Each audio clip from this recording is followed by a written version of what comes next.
Hello, welcome all of you.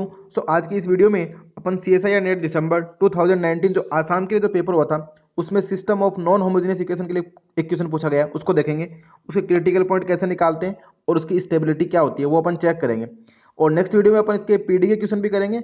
और इसके पीछे के वीडियो में अपन जो CSIR नेट दिसंबर 2019 जो बाकी सबके लिए होता उसके OD PD के क्वेश्चन कर लिए गए हैं, तो उनका लिंक आपको डिस्क्रिप्शन बॉक्स में भी मिल जाएगा और आई बटन में भी देख सकते हैं।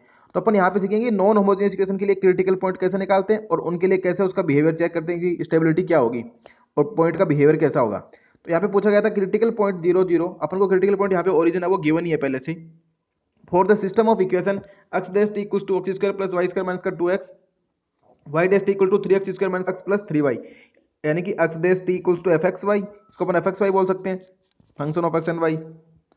और y डैश इक्वल टू अगर अपन gxy माने तो अपन को इसका क्रिटिकल पॉइंट कैसे निकालते हैं और उसका बिहेवियर कैसा होगा वो अपन चेक करेंगे।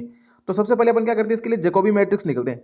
जैकोबियन मैट्रिक्स कैसे लिखते हैं इसके लिए कि जैसे अपन को सिस्टम ऑफ इक्वेशन गिवन है x डैश, इसको अगर अपन fxy मान ले, इसको अपन gxy मान ले, तो क्रिटिकल पॉइंट निकाल के लिए तो अपन क्या करते हैं कि f का partial derivative with respect to x equals to 0, y का f का partial derivative with respect to y equals to 0, और इसी प्रकार से j का with respect to x and with respect to y partial derivative 0 करते हैं। तो वहां से जो पॉइंट आते हैं वही अपने को क्या होते हैं, क्रिटिकल पॉइंट होते हैं। पर यहाँ पे अपने को क्रिटिकल पॉइंट ऑलरेडी गिवन है 0 0।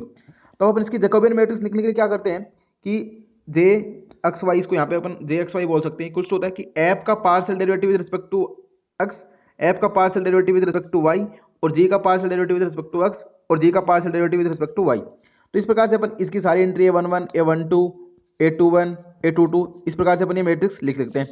अब इसके बाद अपन को जो भी गिवन पॉइंट होता है, जिस पॉइंट पे अपन को क्रिटिकल पॉइंट का बिहेवियर बताना है, उस पॉइंट्स पे अपन इसकी क्या निकालते हैं, आइगन वैल्यू निकालते हैं। तो अपन यहाँ पे सबसे पहले एफ ये सारी टर्म निकालेंगे, एफ का partial derivative with respect to x y ये सब निकालेंगे। तो यहाँ से अपना जो एफ एक्स वाई है वो है x square plus y square minus का 2x।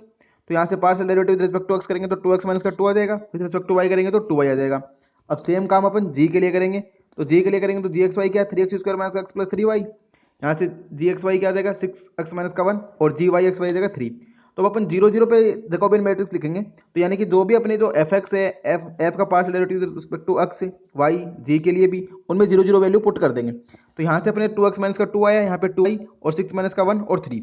तो अब इसमें 0 0 पुट करेंगे तो अपनी जो जैकोबियन मैट्रिक्स एट 0 0 क्या बन जाएगी, माइनस का 2 0 माइनस का 1 3। तो एक लोअर ट्रायंगल मैट्रिक्स बन गई। और अपन जानते हैं कि लोअर ट्रायंगल ट्रायंगल और डायगोनल मैट्रिक्स होती है, उनकी आइगन वैल्यूज की डायगोनल एंट्री हो जाती है। तो इस मैट्रिक्स की जो आइगन वैल्यू होती है वो क्या होगी, माइनस का 2 और 3, यानी कि एक आइगन वैल्यू तो कैसी है, ग्रेटर देन 0 है, यानी कि 3 तो क्या है, ग्रेटर देन 0 है, और एक जो माइनस का 2 वाली है वो क्या है, लेस देन 0 है। तो यानी कि एक आइगन वैल्यू तो ग्रेटर देन 0, एक eigen value greater than less than 0। इस केस में क्या होगा, इस केस में जो क्रिटिकल पॉइंट है ना वो सैडल पॉइंट बनेगा और अनस्टेबल होगा, यानी कि इसकी स्टेबिलिटी तो क्या होगी, अनस्टेबल, और क्रिटिकल पॉइंट का बिहेवियर कैसा होगा, वो सैडल पॉइंट होगा। अब ये कैसे पता लगता है, इसके लिए अपन एक ये इंडेक्स देखेंगे, इसको अपन को ध्यान रखना पड़ेगा हमेशा कि अगर मान लो आइगन वैल्यू अपने पास दोनों ग्रेटर देन 0 लैम्डा 1 और लैम्डा 2 आइगन वैल्यू आई, वो दोनों दोनों ग्रेटर देन 0 है, तो क्रिटिकल पॉइंट कैसा बनेगा, नोड बनेगा, और वो हमेशा अनस्टेबल होगा। और अगर दोनों आइगन वैल्यू लेस देन 0 आ रही है तब भी वो नोड बनेगा, और उसको स्टेबल बोल सकते हैं, कुछ बुक में इसको असिम्प्टोटिकली स्टेबल बोलते हैं, तो ऐसा बनेगा। और अगर एक ग्रेटर देन 0 है, एक लेस देन 0 है, तो हमेशा क्रिटिकल पॉइंट कैसा होगा, सैडल पॉइंट होगा, और वो अनस्टेबल होगा। और अगर लैम्डा 1 इक्वल टू लैम्डा दोनों ही ग्रेटर देन 0, दोनों इक्वल भी हैं और ग्रेटर देन 0, तो उसमें बोलते हैं अपन इम्प्रॉपर नोड या प्रॉपर नोड, वो भी अनस्टेबल होगा। और अगर दोनों इक्वल हैं, लेस देन 0 है, उस केस में भी वो इम्प्रॉपर या प्रॉपर नोड, ऊपर वो क्या हो जाएगा, असिम्प्टोटिकली स्टेबल या फिर स्टेबल बन जाएगा वो। और अगर अपनी आइगन वैल्यू कैसी आ रही है, कॉम्प्लेक्स आ रही है, ए प्लस आइटा बी टाइप्स की आ रही है, तब वो डिपेंड करेगी ए पे और बी पे। अगर ए ग्रेटर देन 0 है तो स्पाइरल और अनस्टेबल, अगर ए लेस देन 0 है तब वो स्पाइरल और स्टेबल बन जाएगी।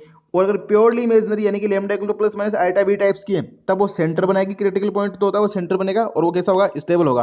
तो अपने इस केस में कैसी है, एक आइगन वैल्यू तो ग्रेटर देन 0 है, एक लेस देन 0 है, यानी कि ये वाला केस हो गया। तो अपना क्या बन गया, सैडल पॉइंट बनेगा, और वो कैसा होगा, अनस्टेबल। तो यहाँ से अपने को पता लगेगा जो क्रिटिकल पॉइंट अपने को पूछा गया था 0 0 for the system of equation कैसा हो जाएगा, सैडल पॉइंट, उसका थर्ड आंसर हो जाएगा। तो आई होप आपको समझ में आ गया होगा कि कैसे अपन क्रिटिकल पॉइंट का बिहेवियर चेक करते हैं, कैसे जैकोबियन मैट्रिक्स निकालते हैं, और उसके आइगन वैल्यू से अपन बता पाएंगे कि बिहेवियर कैसा होगा, क्रिटिकल पॉइंट का स्टेबल होगा कि अनस्टेबल, वो इंडेक्स अपने को ध्यान रखनी है। So thanks for watching and keep continue watching exponential mathematics. Thank you.